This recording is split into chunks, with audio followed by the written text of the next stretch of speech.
Everyone, welcome to today's class. And today I am here with the same topic friction. But today we will discuss with some numericals problem. As previously we have seen angle of repose, angle of friction. But today we will do some numerical problems on friction.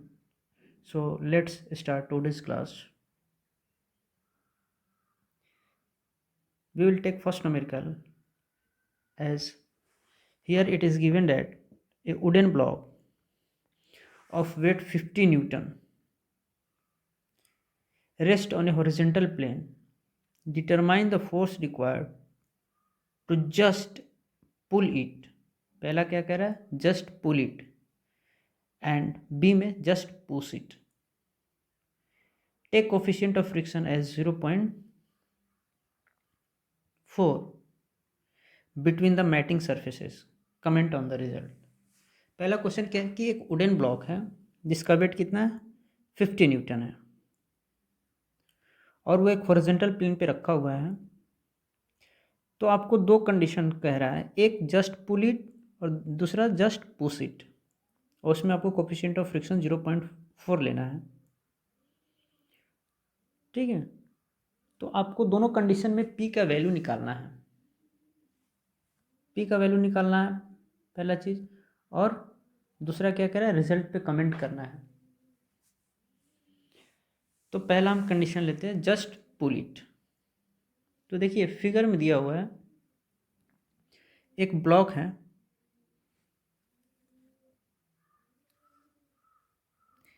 Already एक block है जो horizontal surface पे रखा हुआ है और उसको हम पुल कर रहे हैं। पुल में कितना फोर्स लगा रहे हैं?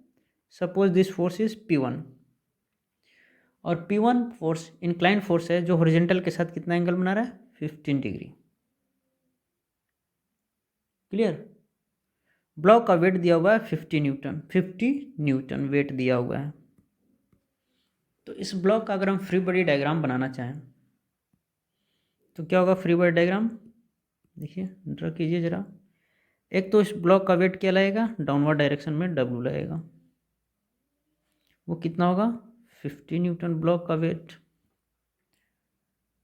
साथ ही साथ चूंकि ब्लॉक किसी सरफेस पे रखा हुआ है तो सरफेस क्या करेगा? नॉर्मल जनरेट करेगा। नॉर्मल रिएक्शन N लिखिए या R लिखिए, जो लिखना है आप लिख लीजिए।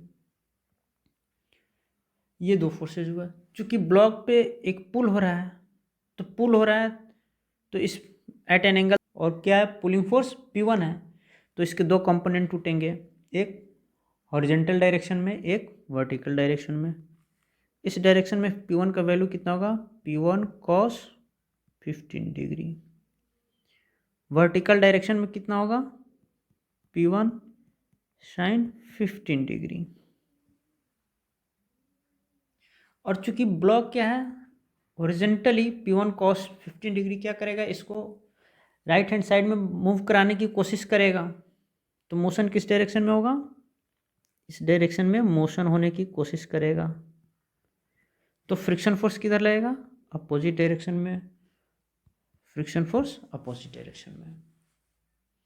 तो अब आपको इसी P1 का वैल्यू फाइंड आउट करने को कह रहा है। म्यू का वैल्यू यहाँ दिया हुआ है कितना? 0.4। अब क्या कह रहा है? ये हमारा कौन सा केस है? Just pull it. Pull it का केस है, पुल का केस है ये हमारा। तो क्या कह रहा है? जस्ट पुल करना है।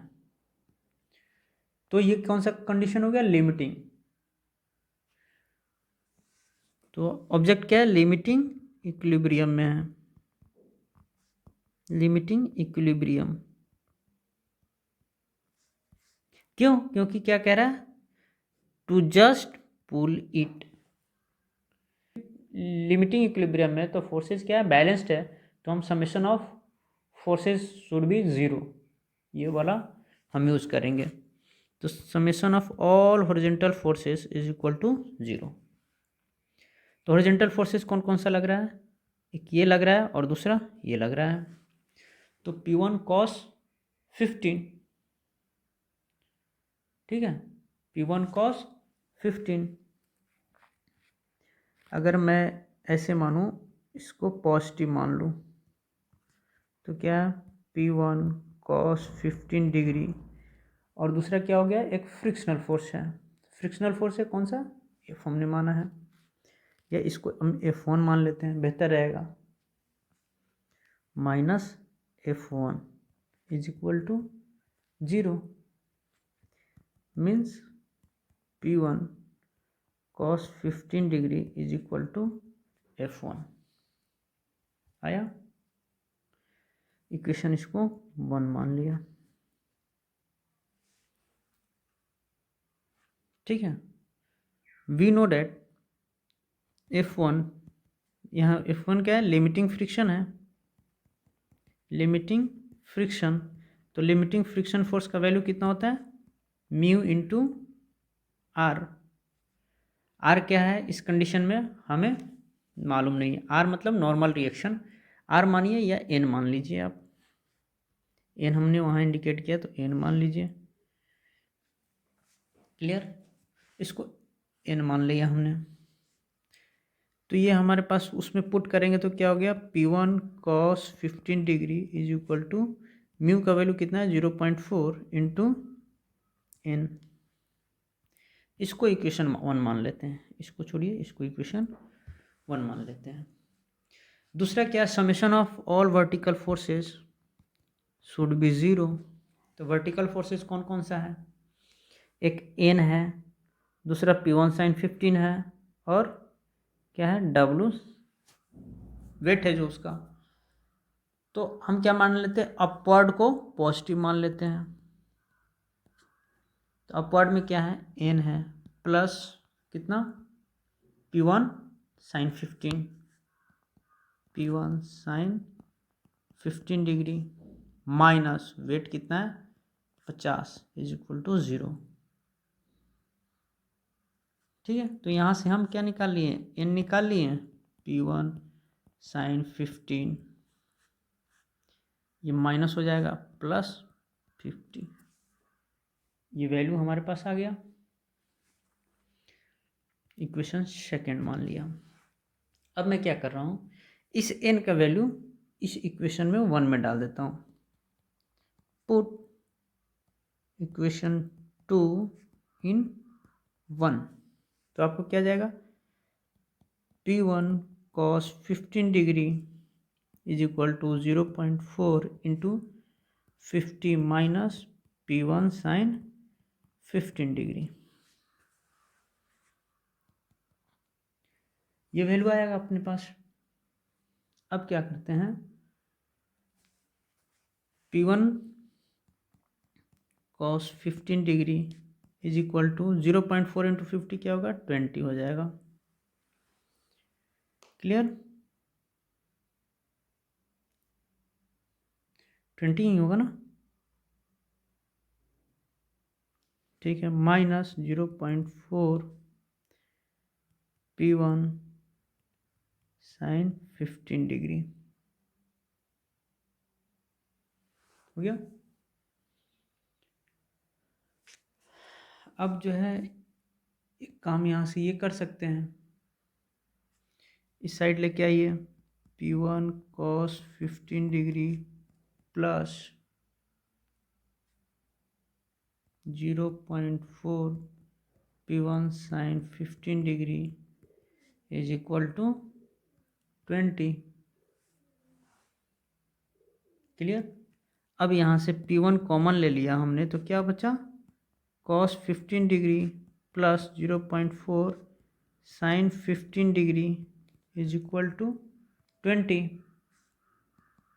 तो P1 is equal to 20 upon cos 15 degree plus 0.4 sin 15 degree, तो ये कितना वैल्यू देगा, कैलकुलेट कीजिए ज़रा, इसको कैलकुलेट किए तो कितना वैल्यू आएगा, 18.70 न्यूटन आ गया।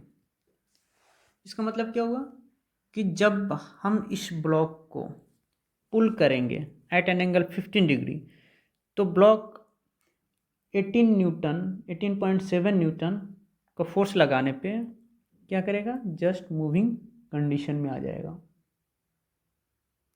अब देखते हैं नेक्स्ट जो है उसका बी पार्ट। बी पार्ट क्या कह रहा है,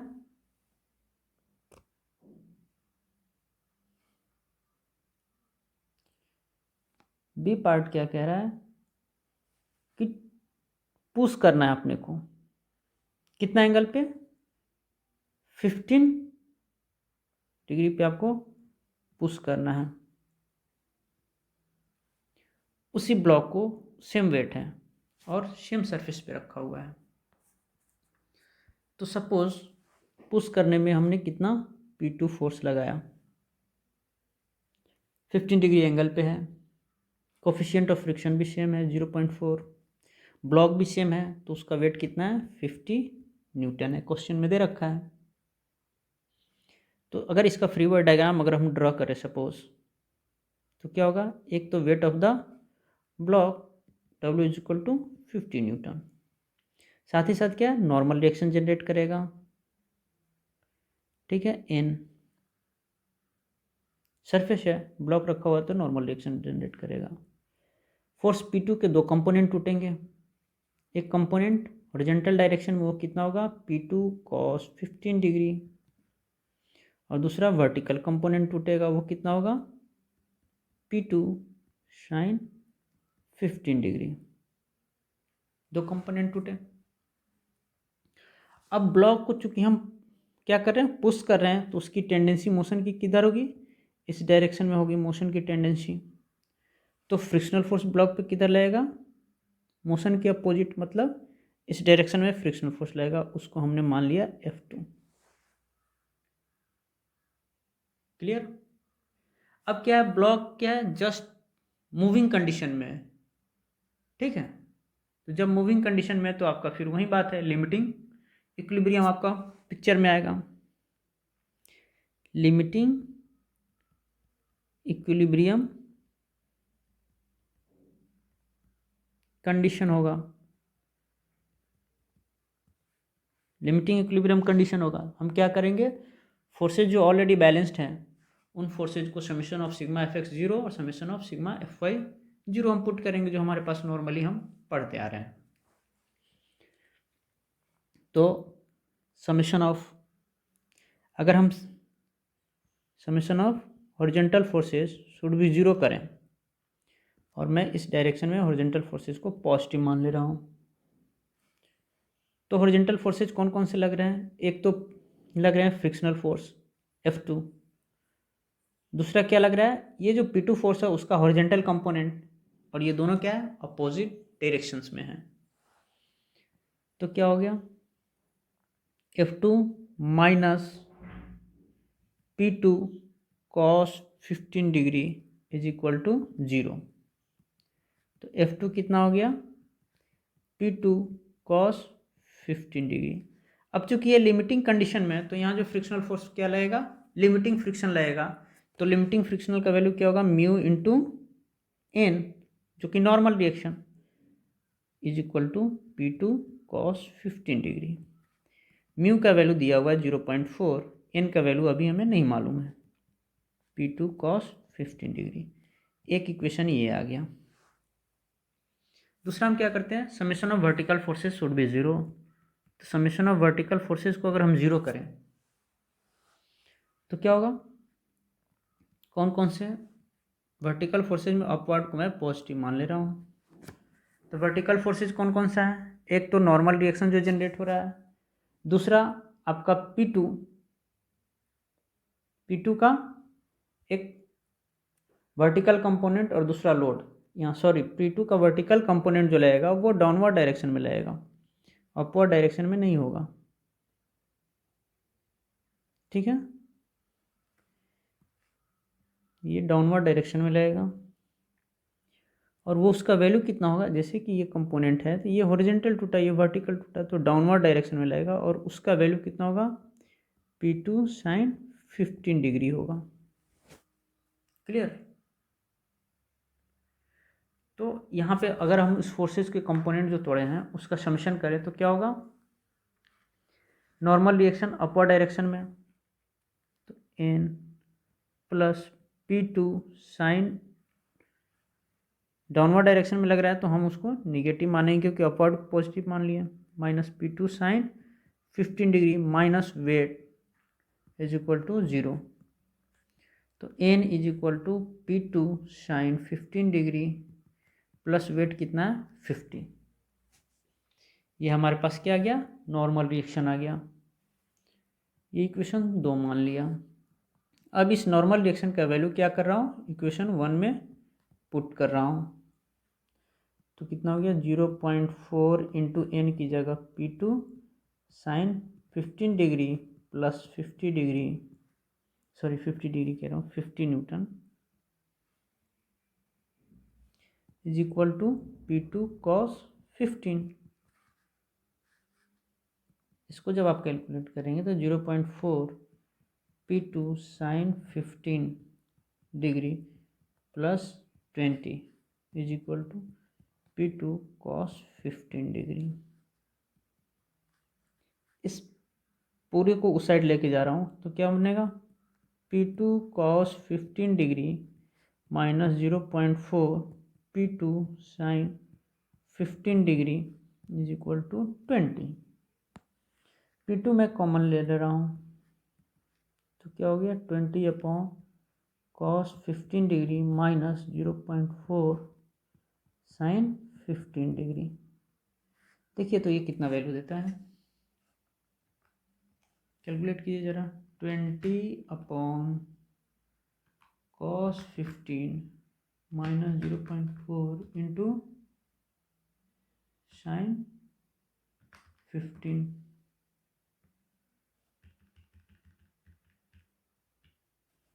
ये आपको वैल्यू दे रहा है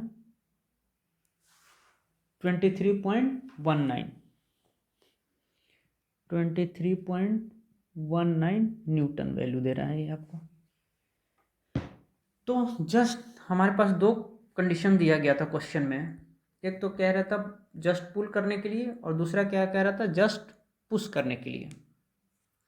तो पुल कंडीशन में हमारे पास सेम ब्लॉक को कितना फोर्स आया 18.7 न्यूटन, और पुश कर रहे हैं तो कितना आ रहा है 23.19 न्यूटन आ रहा है। उस ब्लॉक को पुश कर रहे हैं तो कह रहा है कि रिजल्ट पे भी कमेंट करें आप। तो हम इन दोनों को देख के क्या लग रहा है कि किसी भी ब्लॉक को पुल में फोर्स कम लग रहा है तो पुल करना क्या है, आसान है देन पुश। तो कमेंट हम क्या लिख सकते हैं, कमेंट हम क्या लिख सकते हैं, it is easier to pull the block then push. जैसे भी हम सुनते भी आ रहे हैं कि ब्लॉक को पुल करना आसान है पुश की रिस्पेक्ट में, तो हम यहाँ देख भी लिए क्योंकि पुलिंग के कंडीशन में हमको फोर्स क्या हो रहा है, कम लग रहा है, पुश के कंडीशन में फोर्स ज़्यादा लग रहा है। अब ये कारण क्यों, ऐसा क्यों, कैसे हम लोग म्यू और डब्ल्यू के वैल्यू को फाइंड आउट कर सकते हैं। जैसे क्वेश्चन में पूछा गया what is the value of mu and W. तो आज के डिस्कशन को हम लोग यही ख़त्म करते हैं। नेक्स्ट क्लास में हम लोग इंक्लाइन प्लेन पे कोई ऑब्जेक्ट रखा हो तो उसमें मिनिमम फोर्सेस क्या होना चाहिए, या वेब फोर्सेस का वैल्यू क्या होना चाहिए कि जस्ट ऑब्जेक्ट स्लाइड कंडीशन में हो डाउनवर्ड में, या फिर जस्ट स्लाइड अपवर्ड कंडीशन में हो, तो फोर्सेस का वैल्यू क्या होना चाहिए, इस चीज़ को हम लोग फाइंड आउट करेंगे। तो नेक्स्ट क्लास में इन सब चीज़ों का डिस्कशन करेंगे। तो आज के लिए बस इतना ही। Thank you to everyone.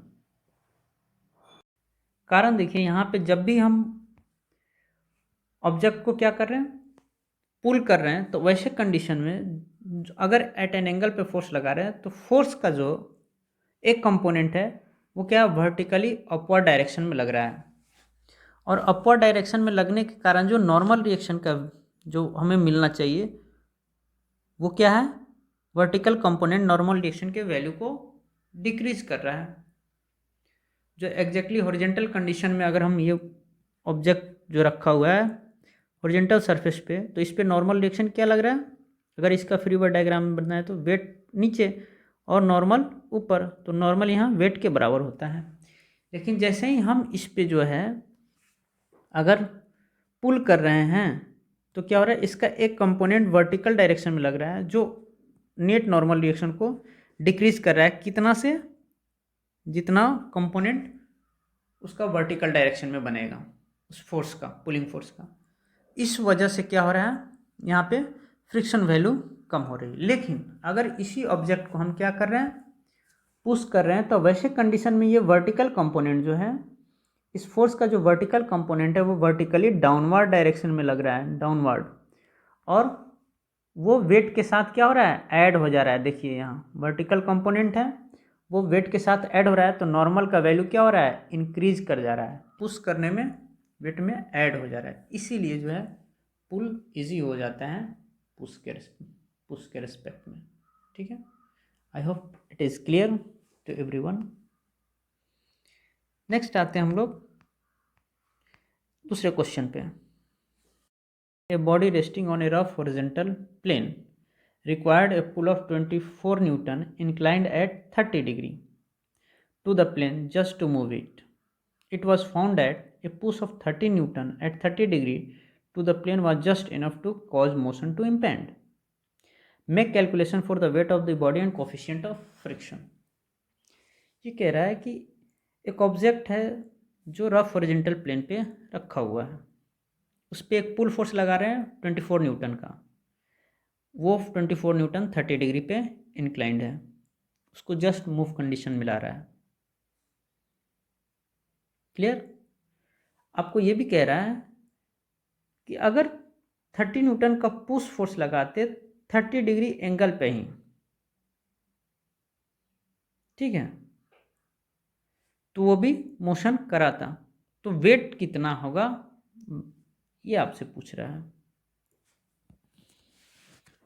देखिए इसका अगर हम सॉल्यूशन करने चलें तो सबसे पहले फिगर हम ड्रा कर लेते हैं, देखते हैं क्या कह रहा है।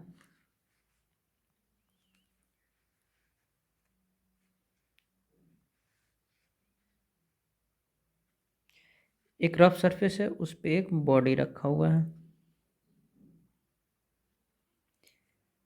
और उस पर क्या करें 24 न्यूटन का फोर्स लगा रहे हैं।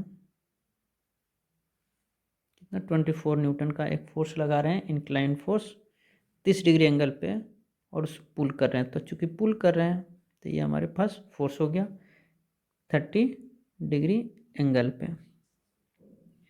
और ये क्या कर रहा है, जस्ट मूव करा दे रहा है, मतलब मोशन करा दे रहा है। क्लियर। ये क्या करा रहा है, मोशन करा दे रहा है।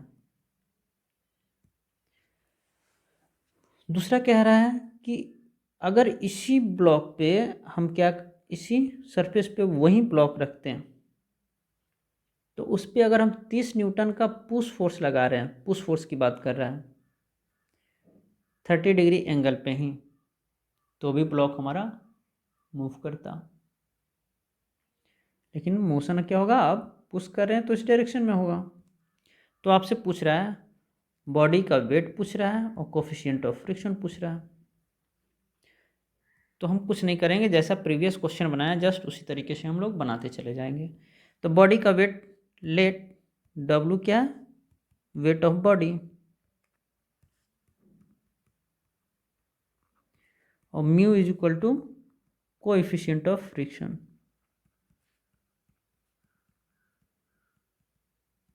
Static friction. तो W वेट है, तो वेट क्या लगेगा, डाउनवर्ड डायरेक्शन में लगेगा। एक नॉर्मल सरफेस जनरेट करेगा, नॉर्मल मान लिया मैंने n, इस कंडीशन में n1 मान लेते हैं। इस फोर्स के दो कंपोनेंट टूटेंगे, एक इस डायरेक्शन में, वो कितना होगा, कितना न्यूटन है, 24 न्यूटन है, तो 24 cos 30 डिग्री। इसी फोर्स का वर्टिकल कंपोनेंट क्या होगा, 24 sin 30 डिग्री। अब चूंकि पुल कर रहे हैं तो राइट वर्ड डायरेक्शन में मोशन है, तो फ्रिक्शनल फोर्स कहाँ लगेगा? लेफ्ट वर्ड में। F1 मान लिया मैंने, इसका वैल्यू कितना हो गया? Mu into N1। Limiting condition है। यहाँ पे बॉडी क्या है? सब्जेक्टेड टू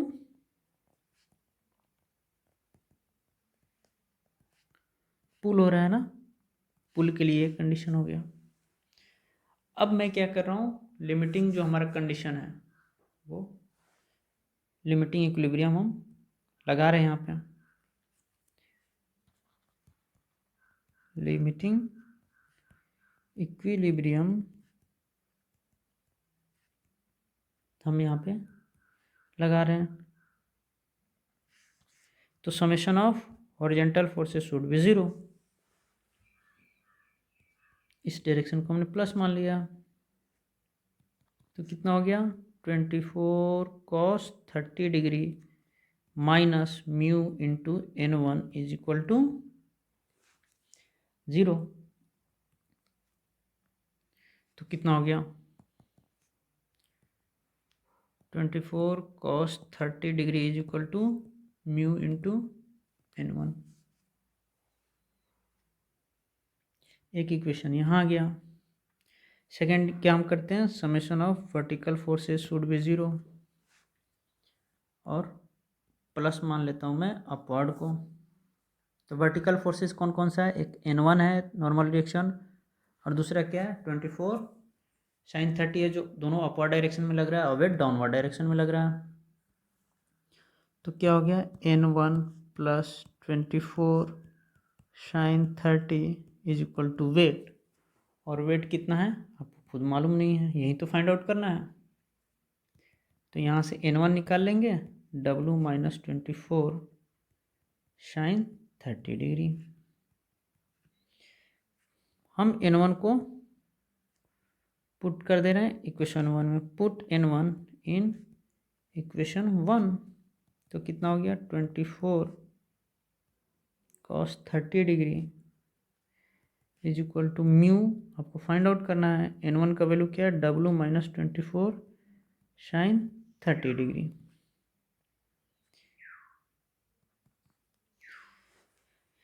ये आपके पास आ गया इक्वेशन 1। यहाँ से आप ये भी कर सकते हैं, म्यू इज इक्वल टू क्या हो जाएगा? 24 cos 30 upon W minus 24 sin 30 degree. Mu का वैल्यू इक्वेशन यहाँ से आ गया, मान लेते हैं इक्वेशन 3 है। अब सेकंड में क्या कह रहा है कि जब उसको हम पुश कर रहे हैं, ठीक है, तो हमको कितना फोर्स लगाना पड़ रहा है? 30 न्यूटन का फोर्स लगा रहे हैं उसी बॉडी पे और उसी एंगल पे। तो हमारा बॉडी क्या आ रहा है? जस्ट मूव का कंडीशन में आ रहा है। तो मोशन इस डायरेक्शन में है, तो फ्रिक्शनल फोर्स इस डायरेक्शन में लगेगा। मान लेते हैं F2 is equal to mu friction into N2 normal direction. Weight वही ऑब्जेक्ट है, तो वेट क्या है? W डाउनवर्ड डायरेक्शन में, नॉर्मल इंटू यहाँ मान लेते हैं अपवर्ड डायरेक्शन में। अब इस फोर्स के दो कंपोनेंट होंगे, एक हॉरिजेंटल, तो हॉरिजेंटल का वैल्यू कितना होगा? 30 cos 30 डिग्री, और वर्टिकल डाउनवर्ड डायरेक्शन में लगेगा कितना? 30 sin 30 डिग्री। सारे फोर्सेस दिख गए। अब उसी तरीके से इसमें भी बॉडी, चूंकि ये भी उस कंडीशन में बॉडी लिमिटिंग कंडीशन में है, तो इसमें भी वही मैं अप्लाई कर रहा हूँ।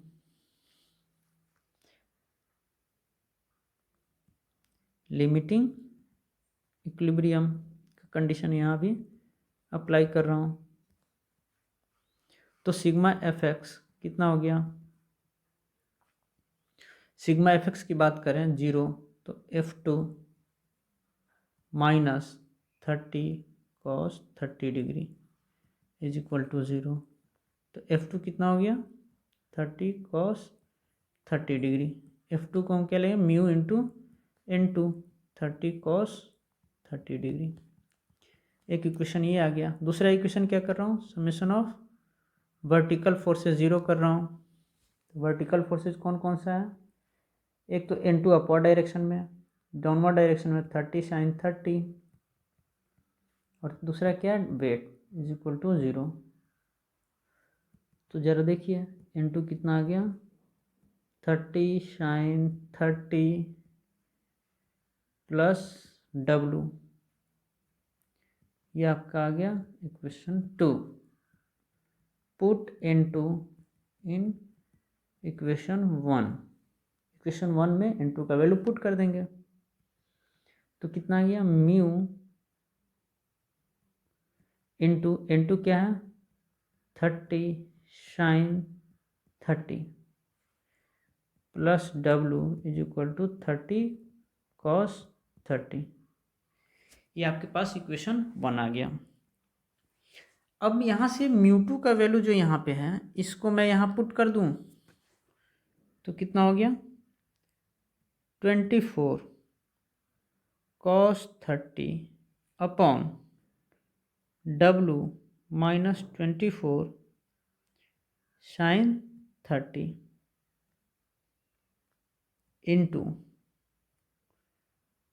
30 sin 30 plus W is equal to 30 cos 30 degree. नहीं हो गया ना।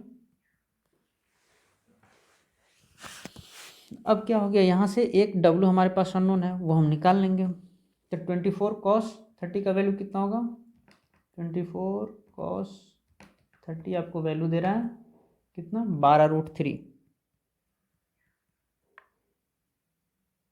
अपॉन W माइनस 24 sin 30 12 देगा वैल्यू, ये आपको ये आ गया इंटू 30 sin 30 कितना देगा 1/2, मतलब ये वैल्यू कितना आ गया आपको 15 आ गया। 15 plus W is equal to 30 into cos 30 कितना, √3/2।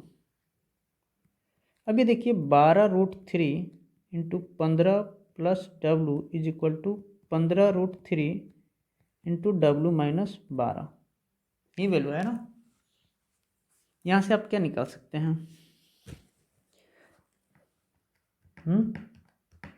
12 इंटू 15 कितना हो गया 180 √3 plus 12√3 into W is equal to 15√3 into W minus 15 12 कितना 180 √3, 180 180 360 √3 is equal to 3√3 into W, 3√3 कट गया, W इज इक्वल टू कितना आ गया 120, W कितना आ गया वैल्यू आपको 120 न्यूटन। इसका मतलब क्या होगा कि वेट ऑफ द ब्लॉक कितना है 120 न्यूटन के अप्रॉक्स है।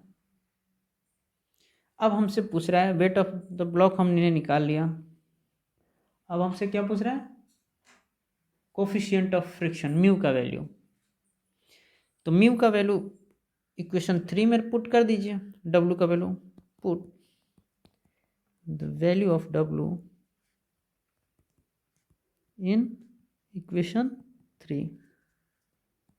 म्यू इज इक्वल टू क्या है 24 cos 30 कितना हो गया √3/2 अपॉन 120 माइनस 24 इंटू साइन 30 कितना हो गया 1/2। इसको जब आप कैलकुलेट करेंगे तो क्या हो गया 12√3 अपॉन 120 माइनस 12, 120 माइनस 12, तो ये टोटल वैल्यू जो देगा वो आपका क्या हो गया कोफिशिएंट ऑफ फ्रिक्शन है। जरा देखिए कितना आ रहा है,